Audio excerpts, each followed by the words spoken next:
Anybody? Questions? Yes, sir. Hi. Hi, how are you? So clearly there's, big issues going on with the border. You're seeing every single day now videos of people obviously in the United States. They're not being they're obviously not going through the correct means necessity in this country. What would be your plan?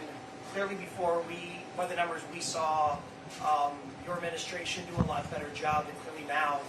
Would you do anything even further than what was done in the 4 years as vice president? What can you explain that you would do that would be even more so than what you and Donald Trump did? Well, I think first off, you got to finish the wall. Out here in the heartland, we know good fences make good neighbors. And I got to tell you, it's pretty ironic to me that the last 2 days we just heard the Biden administration has announced they're going to start building some wall. Right? Even a blind squirrel finds an acorn every now and again. But don't be deceived. Don't be deceived. 26 miles of wall isn't going to get it. What I'm going to do if I'm president of the United States, we're going to finish the wall.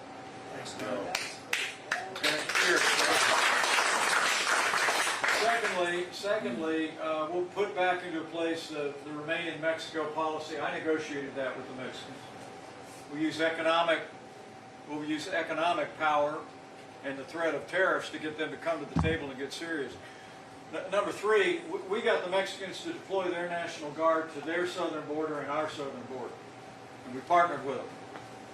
And the next thing I would do is I would sit down first with the leaders of Congress. I'd get an authorization for the use of force. Then I'd sit down with the Mexicans and I would say to them, we got special forces of the United States of America that know how to do this. We're going to partner with you. We're going to hunt these cartels down and destroy them at their source.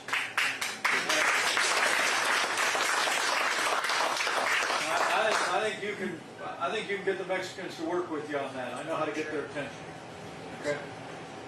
The last thing I would do is, with regard to the flow of fentanyl, I would direct the Coast Guard of the United States to interdict any Chinese ship in international waters to be subject to a search for fentanyl or fentanyl, additives and byproducts coming into Mexico. And when they're in international waters, we just tell the Coast Guard, pull them over, board them, let's take a look around. Because most of that fentanyl that's coming in and destroying lives in our country is coming from China through Mexico. So those are all pieces, part and parcel of what we'll do. But the last thing you got to do, somebody asked me about this, is you got more than 5 million people now in the asylum system in this country, right?